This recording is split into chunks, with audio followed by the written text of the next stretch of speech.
Magandang araw sa inyo.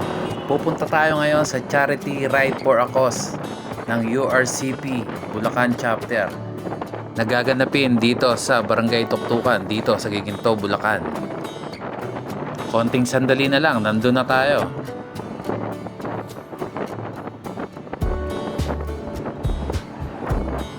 At eto na tayo sa venue. Good morning sa inyo mga paps. Morning, morning.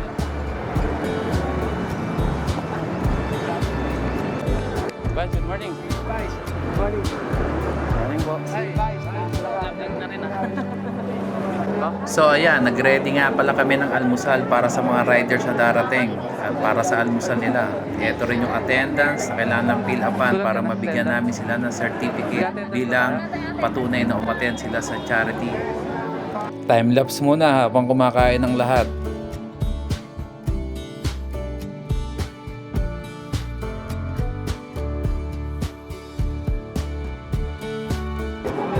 At syempre, hindi man tayo papahuli, kakain din tayo ng almusal. Kasama ko nga pala si BOD dito. Puntahan naman natin ngayon yung stage kung saan natin papopuin yung mga bibigyan natin ng charity. Ayan nga pala si Boss Rega. At ito naman yung ating mga ipaparapol mamaya para sa mga riders. Ang dami niyan. Kaya buenas ang mananalo ng helmet. So ayan, bati-bati muna tayo sa mga umattend ng maaga. Hello sa inyo. Shoutout. Tikutan naman natin ngayon yung kanilang mga motor. Napakadaming motor dito. Talagang makikita mo yung tunay na pagsama-sama ng mga riders dito sa Pilipinas na gustong tumulong sa mga nangangailangan. Hindi mo kailangan maging politiko para tumulong. Isipin nyo araw ng linggo to. Araw ng pahinga ng karamihan na nagtatrabaho sa atin.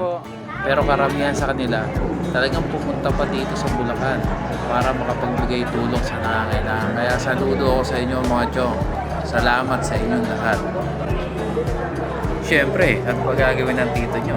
Ikot-ikot muna tayo at batiin natin yung mga bagong dating natin ng mga kamiyembro dito sa URCP. Morning, mama. Morning. Morning, sir. Kung mapapansin nyo, nandito yung ibang mga URCP Bulacan Chapter na nag-aantay dito sa labas. Ginagawa nila ay nagmamarshal sila at nagtatraffic para maging maayos ang event na ito. Naantay din nila yung mga ibang chapter at mga riders na gustong pumunta dito sa charity event. May dumating nga pala ritong Riders Club. Sobrang napaka-effort ng mga ito sa kanilang outfit. Naka-Predator costume sila. Mula po sa PWD na Chapter Bulacan. Morning. Magandang araw po sa lahat. At hindi po ay ako pinagpapasalamat at kami po. Biglang sila yung naging center of attraction dito sa event na ito. Dahil talaga namang ang gaganda ng costume nila. Kaya mga ibang riders talaga hindi mapigilan magpa-picture sa kanila. So paano? Hanggang dito na lang. Hindi ko na na-videoan yung buong event dahil kami nga ang host dito. Hanggang sa susunod mga chong. Salamat. Shoutout sa inyong lahat. Bye. Peace out.